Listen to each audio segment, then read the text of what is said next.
कहानी है जादुई की बांसुरी। एक बार मिस्र देश में एक सुंदर राजकुमार रहता था। उसका नाम था तमीनू।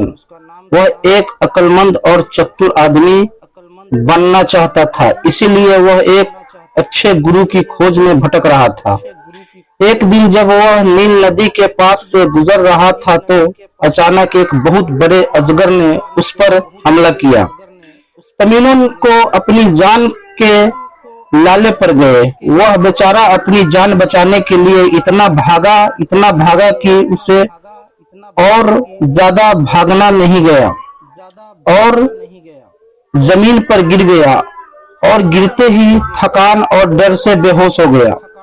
उस अजगर ने भी उसका पीछा किया और अपना सिर उठाकर उसे काटने की ही वाला था कि न जाने कहां से 3 सुंदरियां प्रकट हुई और उन्होंने बिजली की सी तेजी से तलवार के एक ही वार से उस अजगर को 2 टुकड़े कर दिए। उन्होंने आपस में कहा, अब हमें चलकर इस सुंदर राजकुमार के बारे में रात की रानी को बताना चाहिए। तो वे रात की रानी को उस राजकुमार के बारे में बताने चली गई। जब रात की रानी ने तमीनू के बारे में सुना तो वह उसने देखा कि यह वहां खुद आई। उसने राजकुमार से कहा, राजकुमार, यह देखो, यह मेरी बेटी पामीना की तस्वीर है। इसे एक दुष्ट जादूगर चुरा कर ले गया है, जिसका नाम शास्त्रों में है। अगर तुम इसे उस जादूगर से छुड़ा कर ले आओगे तो यह तुम्हारी रानी बन जाएगी। तमीनू ने उस तस्वीर को देखा तो वह उसको देखते ही बोला, मैं तुरंत ही चला जाता हूँ और इस राजकुमारी को शास्त्रों के चंगुल से छुड़ा कर ले आता हूँ। वह तुरंत ही उस राजकुमारी को लाने के लिए इसलिए राजी हो गया था कि क्योंकि उसे उस तस्वीर वाली लड़की से प्यार हो गया था। रात की रानी बोली, रुको, तुम अकेले नहीं जाओगे, मैं पापा जीनो को तुम्हारे साथ भेजती हूँ। वह मेरा चिड़िया पकड़ने वाला आदमी है और सार शास्त्रों का पता जानता है। मैं तुम दोनों को एक जादू का बाजा दूंगी जो तुम्हारे काम आएंगे। पापा जीनो के पास जादू की घंटियां होगी और तुम्हारे पास जादू की बांसुरी। वे तुम दोनों के काम आएगी। पापा जीनो ऊपर से लेकर नीचे तक सुंदर पंखों से सजा हुआ था। उसके पास एक चिड़िया का पकड़ने वाला बाजा भी था। उस बाजे से वह चिड़ियों को पकड़कर अपने सुनहरे पिंजरे में बंद कर लेता था।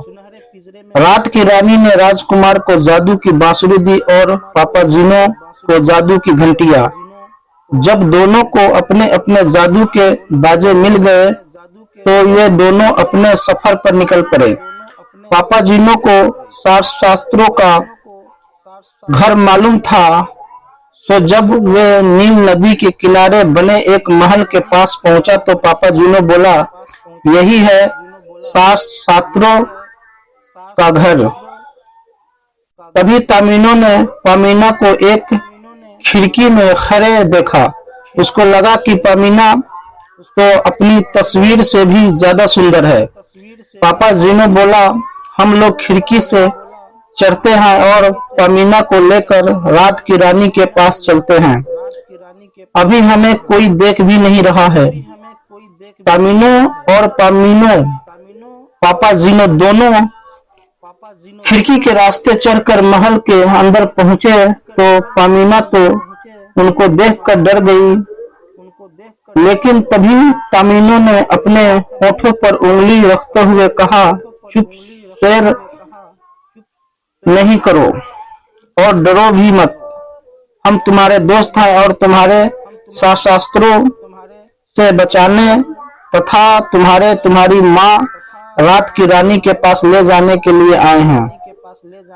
तभी दरवाजा खुला और शास्त्रों के आदमी अंदर आए। उनके सरदार ने पामीना को पकड़ लिया और उसे रस्सी से बांधना शुरू कर दिया। पामीनो और अपनी घंटियों की याद आती तो उसने घंटियां बजा दी। घंटियों के बाजते ही वे सभी आदमी ऐसे गिर गए जैसे किसी ने उनको मार कर गिरा दिया हो। पापा जीनो ने आश्चर्य से कहा, अरे मैंने तो सोचा भी नहीं था कि मेरी घंटियां ऐसा काम करेगी। पामीनो बोला, आओ पापा जीनो, पामीना की रस्सियां खोलने में मेरी मदद करो। पापा जीनो पामीना की रस्सियां खोलने में पामीनो की मदद करने लगा। वे सभी रस्सियां खोल दी कि फिर वो कोई दरवाजे पर दिखाई दिया। वह आदमी बहुत ही लंबा था और बहुत ही शानदार कपड़े पहना था। पापा जीनो ने हकलाते हुए पूछा, तुम कौन हो? उस लंबे आदमी ने जवाब दिया, मैं शास्त्री हूँ, अक्लमंदी के मंदिर का बड़ा पुजारी। पापा जीनो ने झुककर कहा, मेहरबानी करके हमें कोई नुकसान न पहुंचाए।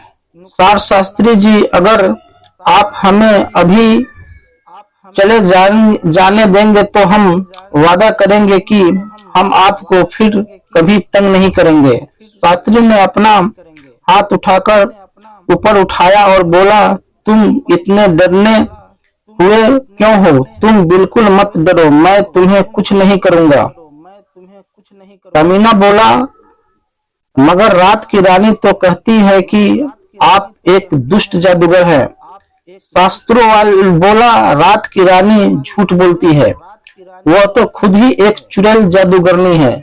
मैंने यहाँ पामीना को उसके पंजों से बचाकर रखा हुआ है। पापा जीनो ने पूछा, और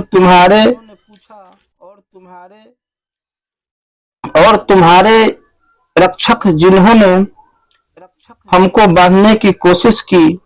शास्त्र बोला, वे तुम्हारे साथ इतनी निर्दयता का बर्ताव नहीं कर सकते। अगर उन्होंने ऐसा किया तो उनको इसकी सजा जरूर मिलेगी। आओ तुम लोग मेरे साथ आओ।